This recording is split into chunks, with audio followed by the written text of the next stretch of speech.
కానీ రైతుకు మాత్రం హాలిడే లేదు.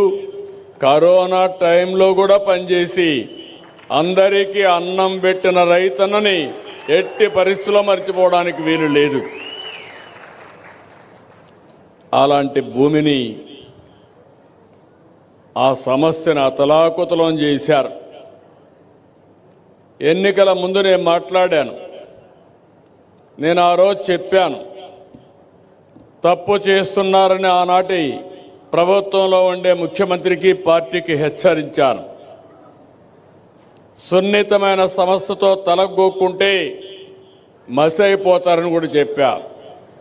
లెక్క పెట్టుకోవాలా. అహంకారం కళ్ళపైకెక్కి ఎంతవరకు పోయిందంటే మీ తల్లో మీ తండ్రో మీ తాత ముత్తాతలు ఇచ్చిన ఆస్తికి ఆయన ఫోటో వేసుకోవడం. ఇది ఎక్కడ చౌర్యం నాకైతే అర్థం కాల.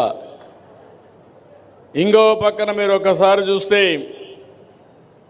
మీ భూమి మీరు ఆ పొలంలో పోయి చూస్తే అక్కడ రాళ్లన్నీ సర్వే రాళ్లు పెట్టి ఆ సర్వే రాళ్లకు ఎనుబొమ్మ వేసుకోవడం. ఇది ఎక్కడ క్రేజో నాకైతే ఇప్పుడు కూడా అర్థం కావడంలా. ఏంటిది విచిత్రమైన ఆలోచన విధానం? ఇంకొక పక్కన మీ భూమి కంప్యూటరైజ్ చేసి ల్యాండ్ టైటిలింగ్ యాక్ట్ తీసుకొచ్చాడు. ఒక చట్టాన్నే తీసుకొచ్చాడు.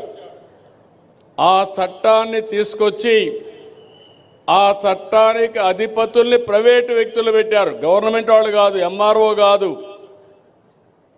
ఆయనకు నచ్చిన వాళ్ళని పెట్టుకోవడానికి, పెత్తనం చేయడానికి ఆయన మనుషులు పెట్టుకున్నాడు. అంటే మీ భూమి ఆయన చేతిలో పెట్టుకుని ఆయన మనుషుల ద్వారా పెత్తనం చేసి మిమ్మల్ని కంట్రోల్ చేయాలనుకున్నాడు.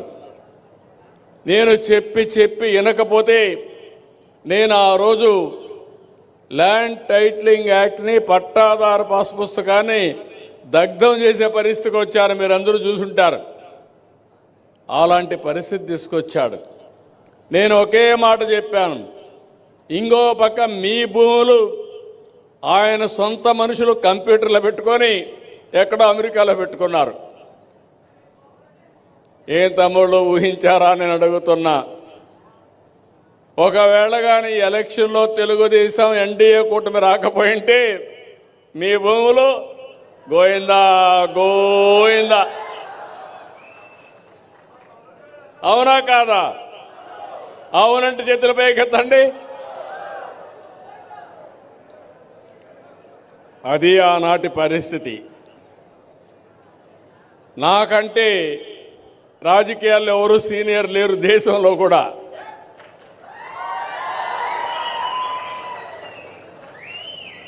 నేను చాలామందిని చూశాను.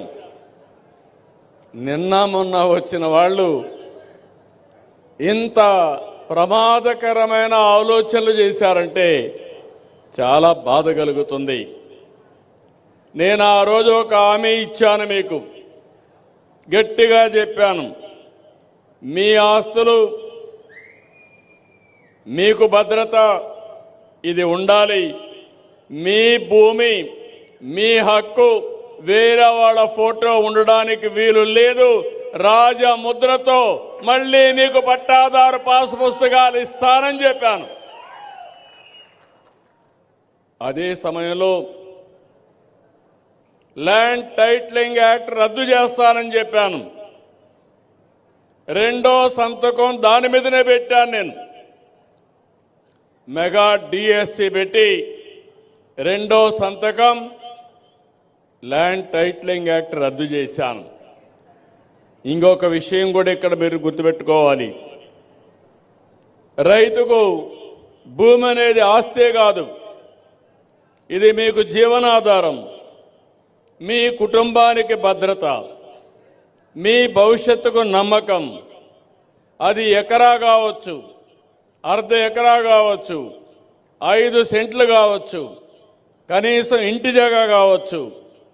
అదే మీరు జీవితంగా ఒక నమ్మకంగా ఒక భరోసాగా పెట్టుకుంటారు. అందుకని ఆ రోజుల్లో మీరు చాలా బాధపడ్డారు. నేను కొన్ని ప్రదేశాలకు వెళ్ళాను. కొత్తగా 22A అని తీసుకొచ్చారు. మీ భూమి కానీ ఎవడైనా ఒక రౌడీ అడిగితే ఇవ్వకపోతే, రాజకీయ నాయకుడు అడిగితే ఇవ్వకపోతే దాని మీద 22A పెట్టేశారు. మీ భూమి గవర్నమెంట్ భూమి అయిపోయింది. మీరు కుయ్యో మొరో అంటే ఇనే నాదుడు లేడు. కడాన మీ బాధలు చూసిన తర్వాత నేను కూడా ఏమీ చేయలేని నిస్సహాయ స్థితికి పోయి నాలాంటి వాడిని ఏం చేశారో మీరు చూశారు, చట్టం లేకుండా. ఇంకా మీలాంటి వాళ్ళు ఒక లెక్క వీళ్ళకని అడుగుతున్నా. అందుకే ఎక్కడికక్కడ మీరు భయపడిపోయారు. సమయం వచ్చినప్పుడు చూసుకుందాం అనుకున్నారు. సమయం వచ్చింది, బ్యాలెట్ని బద్దలు కొట్టారు. 94% స్ట్రైక్ రేటుతో గెలిపించారు. అప్పటి నుంచి నేను ఆలోచించా, ఈరోజు ఈ విషయం మాట్లాడిన తర్వాత మిగిలిన విషయాలు మనం మాట్లాడుకుందాం. ఈరోజు మీరందరూ గుర్తుపెట్టుకోవాలి, ఈ యొక్క భూమి రికార్డులు ఆంధ్రప్రదేశ్లో, ఎందుకంటే నేను 9 ఏళ్లు ముఖ్యమంత్రిగా ఉన్న సమైక్య ఆంధ్రప్రదేశ్కి, తెలంగాణలో రికార్డు చూశాను, ఇక్కడ రికార్డు చూశాను. ఇక్కడ బ్రిటిష్ పాలన, తెలంగాణలో నిజాం పాలన.